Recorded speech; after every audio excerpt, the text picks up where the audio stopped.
દેશમાં લુપ્ત થઈ રહેલ ચકલીની પ્રજાતિને બચાવવા માણાવદરના એક યુવાન દ્વારા છેલ્લા 12 વર્ષથી ચકલી બચાવો અભિયાન હાથ ધરવામાં આવ્યું છે। દેશમાં લુપ્ત થઈ રહેલ પંખીઓએ સૃષ્ટિનું પર્યાવરણ ખતરામાં નાખી દીધું છે। એક સમયે ગામ, શહેરો અને નગરોમાં ચકલીઓના મોટા મોટા ટોળા જોવા મળતા હતા। આજે દેશમાંથી ચકલીઓ અદૃશ્ય થઈ રહી છે। ચકલીઓને બચાવવા ઘણી સેવાભાવી સંસ્થાઓ આગળ આવી છે। ત્યારે માણાવદરના ગાયત્રી મંદિર પાસે રહેતા ભરવાડ યુવાન રાજુભાઈ સિંઘવ દ્વારા છેલ્લા 12 વર્ષથી ચકલી બચાવ અભિયાન હાથ ધર્યું છે। રોજ સવાર બપોર રાજુભાઈના પરિવાર દ્વારા ચકલીઓને ચણ અને કાબરોની સેવ નાખવામાં આવે છે। અત્યારે આ યુવાનના ઘરે 60 ચકલીઓ વસવાટ કરે છે અને 30 થી 35 કાબરો તેમના ઘરમાં રહે છે। દેશભરમાં ચકલીઓ માટે મેં અભિયાન ઉપાડેલું છે કે લુપ્ત થતી ચકલીઓ માટે હું રોજના માટે તેઓને 3 ટાઈમ ચોખા અને કાબરો માટે સેવ આપું છું।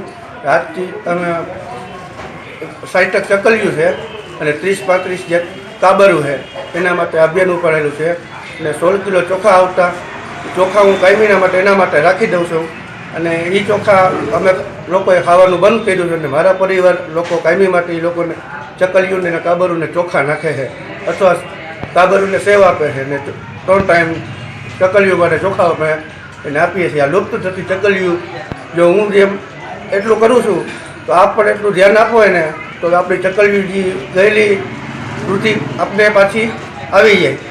રાજુભાઈ સામાન્ય પરિવારમાંથી આવે છે। પોતે ફરસાણની દુકાનમાં નોકરી કરી પોતાના પરિવારનું ગુજરાન ચલાવે છે।